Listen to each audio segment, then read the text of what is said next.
آج کل پاکستان کے سابق وزیر اعظم عمران خان کو گرفتار کیا گیا۔ اس کے بعد پاکستان کی عوام میں بہت زیادہ بحث ہو رہی ہے کہ عمران خان صاحب کے ساتھ ظلم کیا گیا۔ عمران خان سابق ورلڈ کپ چیمپئن ہے۔ عمران خان نے شوکت خانم بنائی ہے۔ عمران خان کی بہت زیادہ خدمات ہیں، لہذا ان کو گرفتار کیا گیا ہے تو یہ غلط کیا گیا۔ در حقیقت مسئلہ کیا ہے؟ مسئلہ یہ ہے کہ آج 77 سال گزر چکے ہیں پاکستان کی آزادی کو۔ آج تک ہم نے الزام تراشی سیاسیات کو ذاتیات تک لے جانے کا کام ہی کیا ہے۔ میں یہ نہیں کہتا کہ عمران خان کے ساتھ ظلم نہیں ہوا، لیکن میں یہ ضرور کہوں گا کہ یہ پہلی بار نہیں ہوا۔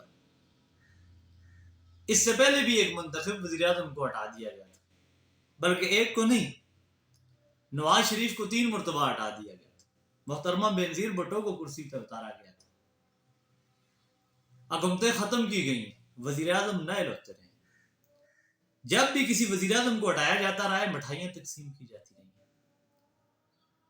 تو یہ تو پھر شریعت کا حکم بھی ہے کہ جب آپ کے پڑوس میں آگ لگے گی، آپ اس کو بجھاؤ گے نہیں تو وہ آگ آپ کے گھر میں آئے گی۔ جب مسلم لیگ پہ ظلم ہوا تو اس وقت پی ٹی آئی والے دوستوں نے خوشیاں منائی۔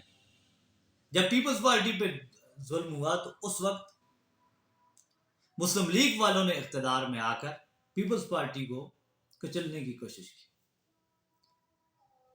اب ہمارا کام یہ ہے کہ ہم تنقید کرتے رہتے ہیں، اور تنقید میں اس حد تک بڑھ جاتے ہیں کہ بعض دفعہ ہم اپنی تنقید کی ذات میں اس ملک کے خلاف بولنے لگ جاتے ہیں۔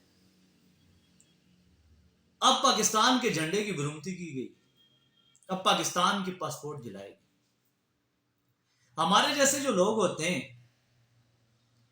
وہ لوگ صرف رو سکتے ہیں، صبر کر سکتے ہیں، اس کے علاوہ کچھ نہیں کر سکتے۔ لیکن میری عوام کو ایک بات کی سمجھ نہیں آتی کہ سیاست کے پیچھے دشمنیاں بنا کر غیر ملکی قوتوں کو پاکستان کے خلاف ابھارنا، اس سے بڑی بیوقوفی کیا ہو سکتی ہے؟ میں مانتا ہوں کہ آج پاکستان میں سیاسی انتقام لیا جا رہا ہے، کارکنوں کو گرفتار کیا جا رہا ہے، چادر اور چاردواری کا تقدس بھی بحال کیا گیا ہے، لیکن یہ پی ڈی ایم نے پی ٹی آئی کے خلاف آج کیا ہے، کل ان لوگوں کو بھی گرفتار کیا گیا تھا۔ اور میں یہ چاہتا ہوں، میری یہ اپنی عوام سے یہ اپیل ہے کہ خدا را یہ سیاسی جماعتیں، چاہے وہ پی ڈی ایم ہو، چاہے وہ کوئی بھی ہو، چاہے وہ پی ٹی آئی کے کچھ لوگ ہوں، جیسے کہ آپ نے دیکھا کہ جب مشکل وقت پارٹی پہ آئے تو یہ کیسے لوگ یہ بھاگ گئے تھے۔ اس لیے ان سیاسی جماعتوں سے وابستگیاں ضرور رکھیں۔ آپ سب کچھ کریں، سپورٹ کریں، ووٹ کریں، اپنی پارٹیوں کے جھنڈے لگائیں، لیکن اس حد کو عبور نہ کریں کہ آپ پاکستان کے جھنڈے کے خلاف ہو جائیں، آپ پاکستان کے دفاعی اداروں کے خلاف ہو جائیں، 1 منٹ کے اندر آپ لاکھوں ہزاروں شہداء کو بھول جائیں، آپ اس دن کو بھول جائیں کہ جس دن ٹرین پاکستان میں لاشوں سے بھری پہنچی تھی، آزادی کے دن، آپ اس دن کو بھول جائیں کہ جس دن لاکھوں لوگ ہجرت کر کے ہندوستان سے پاکستان آ گئے تھے، آپ اس دن کو بھول جائیں، ان دنوں کو بھول جائیں کہ جب ہمارے فوجیوں، ہمارے بھائیوں کے جنازے ہمیں پارسل کیے جاتے رہے بارڈر سے، دہشت گردی میں ہمارے نوجوان شہید ہوتے رہے۔ سب کی قربانیوں کو آپ نظر انداز کر کے صرف اپنی اگر سیاست کو فروغ دینے کی کوشش کریں گے تو یہ ہمارے لیے کسی بھی صورت اچھا نہیں ہوگا۔ اس لیے یہ ایک درد دل ہے۔ ہم یہ چاہتے ہیں کہ یہ سیاسی لوگ، یہ عمران خان صاحب میں ایک بات اچھی رہی ہے کہ انہوں نے کچھ بھی مقدمات کا سامنا پاکستان میں کیا ہے، وہ باہر نہیں بھاگے۔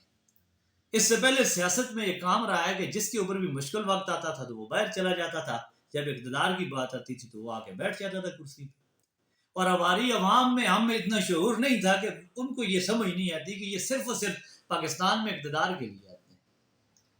جیسے کہ آپ حمزہ شہباز شریف پنجاب کے وزیر اعلیٰ بننے کے لیے جب جب کوئی پلان بنتا تھا تو وہ آ جاتے تھے، اور جب کوئی ان کو لگتا تھا کہ اب میں سیٹ خطرے میں تو وہ بھاگ جاتے تھے. اس لیے میرے بھائیو سب سے پہلے پاکستان ہے جو ہم نے اسلام کے نام پہ بنایا تھا، اس کی جڑیں مضبوط بنیں، اس کی جڑیں مضبوط بنائیں، اس کو طاقتور بنائیں. تو پھر اپنی سیاسی پارٹیوں کو بھی ان کو بھی ساتھ لے کر چلیں، سیاست بھی کریں. لیکن یاد رکھنا کہ پاکستان کے بغیر یہ ممکن ہے ہی نہیں ہے. اور جو آپ کے سیاسی لیڈران ہیں ان سے بھی کہہ دیں کہ ہم آپ کی ہر بات ماننے کے لیے تیار ہیں، آپ کے ہر فیصلے میں آپ کے ساتھ ہیں، مگر پاکستان پہ کمپرومائز نہیں ہوگا.